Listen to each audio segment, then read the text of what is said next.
This is Marina Abramovic, a Serbian performance artist who likes to display the limits of the body and the possibilities of the mind. She pioneered a new notion of identity by focusing on confronting pain, blood and physical limits of the body. Let's have a look at her work.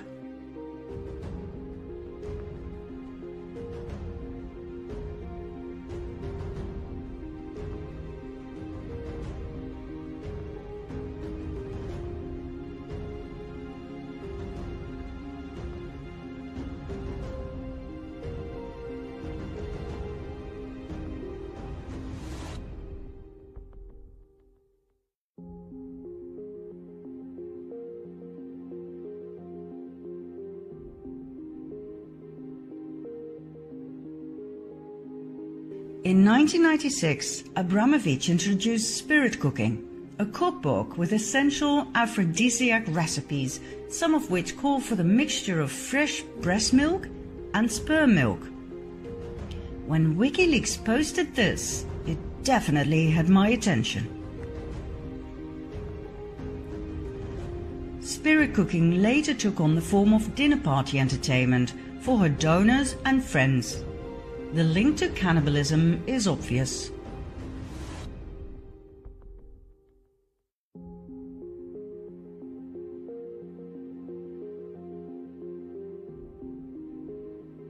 Abramovic furthermore made her appearance in the leaked Podesta emails. Why am I not surprised? I discovered this photo of Abramovic and John of God. Exactly. The very same Brazilian healer who was recently arrested and charged with multiple accounts of abduction, abuse, rape, child trafficking and murder. The very same personal healer of Bill Clinton. This picture is particularly interesting for the Dutch viewers. Before Willem-Alexander became King of the Netherlands, his mother Beatrix was on the throne. She frequented Abramovic's performances. On this particular occasion, she wore a brooch that seems to be a pizza slice. Now this may be far-fetched, but let's see. Meet Maxima Zorreguieta, born in Argentina and now married to our king Willem-Alexander van Oranje-Nassau, and daughter of the late Jorge Zorreguieta, who served as cabinet minister during the so-called Dirty War of dictator Jorge Videla. Maxima had 4 sisters and 2 brothers. One of her sisters is Dolores, an artist who came to the Netherlands in 2005 to exhibit her work. The exhibition was called Love Romance. Have a look for yourself.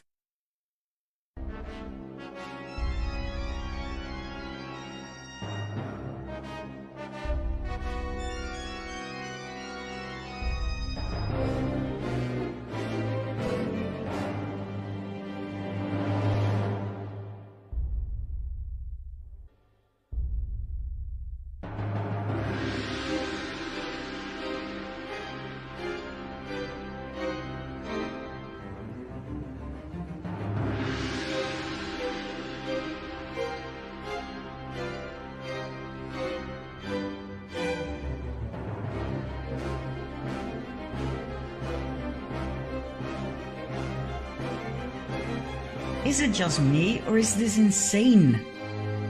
To me, this looks like an outcry for help from a severely traumatized woman. In June 2018, Maxima's younger sister, Inez, was found dead in her apartment, hung with a scarf from a doorknob. Doorknobs have proven to be lethal for quite a few people lately.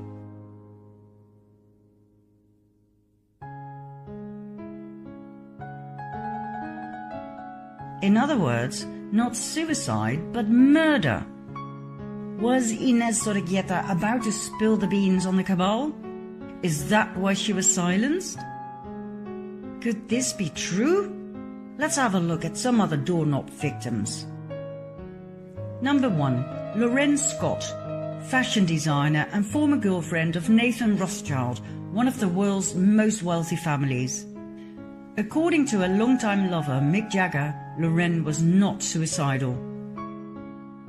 Number 2. Chris Cornell, lead singer of the rock band Soundgarden and Audioslave. According to his family, he suffered from depression due to being sexually abused as a child. He and his wife founded the Chris and Vicky Cornell Foundation to support children suffering the consequences of abuse and neglect. He and his best friend, Chester Bennington, were working on exposing an elite pedophile ring. Cornell was also the main financial backer for the documentary The Silent Children about child sex trafficking. After he died, the project was cancelled. According to his family, Cornell was not suicidal at the time of his death. Interesting detail contradicting the suicide theory was the blood on his head and on the ground. Was Cornell killed by a stroke on the head and strangulation by means of his exercise belt? Number 3. Chester Bennington, best friend of Chris Cornell and lead singer of Linkin Park. He died 2 months after Cornell. Bennington also suffered from depression due to being sexually abused as a child by a friend of the family. According to some sources, that friend was John Podesta, key player in Pizzagate. And when you look at the striking resemblance, Podesta could well be Chester's biological father. When Chester was 9 years old, his father abandoned the family after finding out the boy was not his son. Was Podesta both the pedophile family friend and the biological father of Chester Bennington? Is it a coincidence that the logo of his band looks like a broken version of the young boy lover symbol? Number 4. Tim Bergling, aka Avicii, world-famous Swedish DJ, musician and record producer. According to the first news about his apparent suicide, Bergling was said to have hung himself from a doorknob. Later on, the narrative was changed into self-inflicted cuts with a broken wine bottle that led to heavy and lethal bleeding. It took almost 2 weeks for this official narrative to be published. Bergling's 2015 video clip For a Better Day clearly and shockingly shows child sex trafficking.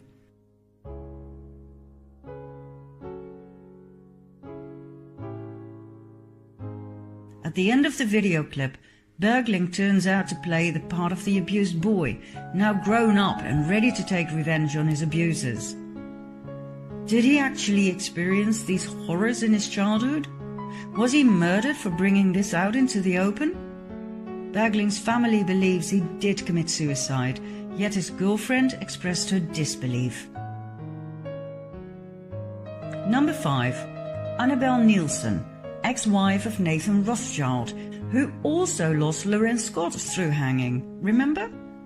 According to her family, she died of a stroke, but according to friends, she was found hanging by a scarf from a doorknob. Number 6. Aaron Swartz, computer programmer and activist for internet freedom, for which he founded Demand Progress and Reddit. He died after hacking into MIT and JSTOR. Swartz was arrested and charged with computer fraud. However, 1 week after his alleged suicide, it became apparent that Swartz had leaked the hacked documents to WikiLeaks. One can only speculate as to the contents. Number 7. Kate Spade, American fashion designer. Spade led delegations to Haiti for the No Ceilings initiative of the Clinton Foundation, aimed at the global support of women and girls. Haiti is one of the main places on earth for child trafficking, and we've already seen the involvement of the Clintons in part 4. What did Kate Spade know that led to her death? Why did her husband Andy appear in public 2 days after her death wearing a rat mask? Was Kate about to rat to betray the Clintons? Was Andy Spade forced to wear the mask as a warning to others who just might rat? Number 8. Anthony Bourdain, celebrity chef, TV presenter and author. Bourdain openly criticized Hillary Clinton on multiple occasions. He spoke out strongly against globalization and deeply hoped Henry Kissinger would be called out for the war crimes he committed. Bourdain had been to Pedophile Island, Haiti, to shoot an episode for his TV program No Reservations. A month before his death, he posted a tweet about the wrath of Hillary Clinton he had experienced.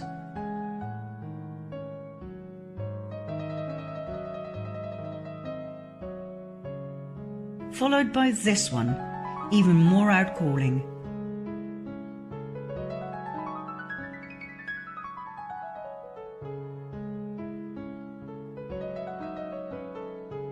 And then Bourdain died a sudden and unexpected death. So, what are we dealing with here? The world has obviously gone mad. We've already seen the normalization of pedophilia. Now the elite takes it a level higher, worshipping the devil and normalizing cannibalism. You don't believe me? Watch this.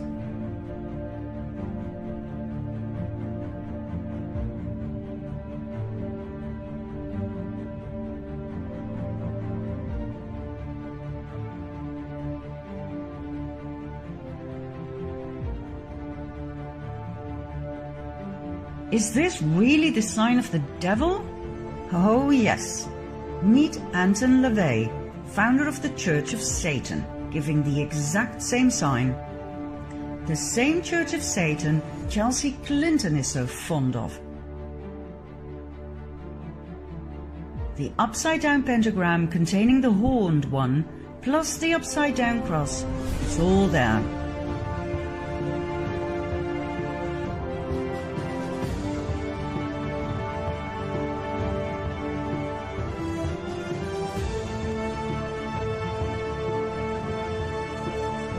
So, we have Satan,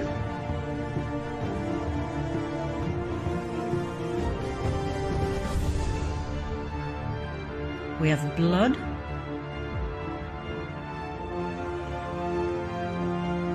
we have body parts,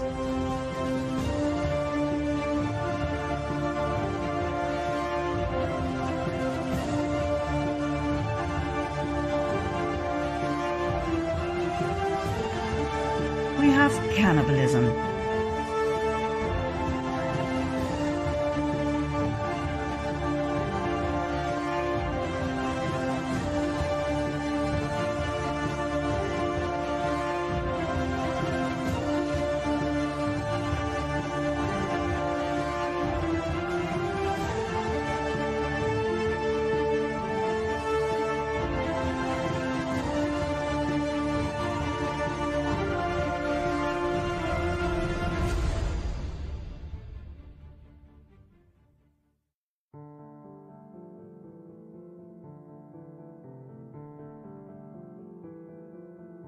Statues of Moloch, an expression of the devil, are now watching over several American cities.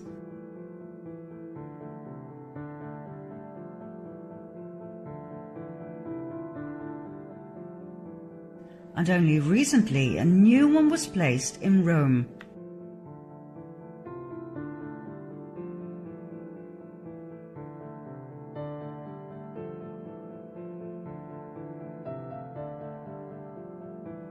Let's go back to the Dutch royal family and see how far this insanity goes. You've already met King Willem-Alexander and his beautiful Argentinian wife Maxima. They both have very interesting fathers. Maxima's father, Jorge Zorrigueta, was Minister of Agriculture in the regime of General Jorge Videla, a military dictator who ruled Argentina from 1976 till 1981, and who was responsible for the kidnapping, torture and murder of an estimated 30,000 people.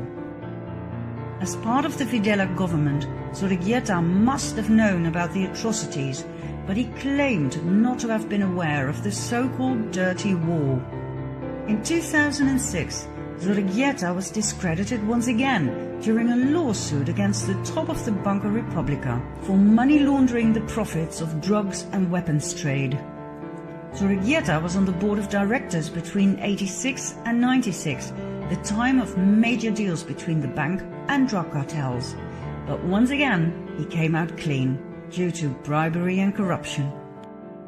His daughter Maxima didn't meet Willem Alexander until 1999 in Spain. At least that is the official narrative, which is weird, as the Dutch royal family had known the Zorriguetas for generations. Why did they lie about that? Prince Bernhard, Willem Alexander's grandfather, frequented Argentina and the Zorriguetas even before World War II. Both families had a holiday mansion in Bariloche, a ski area with mostly German visitors and inhabitants. As a matter of fact, Bariloche was a Nazi den where many SSers and Nazi scientists went during Operation Paperclip.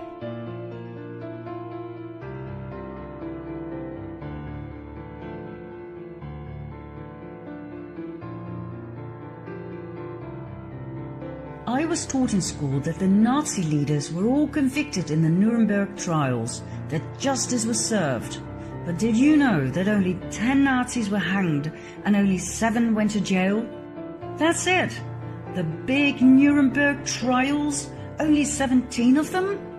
Did you actually think, like I did, they all got what they deserved? Well, think again. They had way too much knowledge. Most of them were welcomed with open arms. NATO, NASA, they all loved them.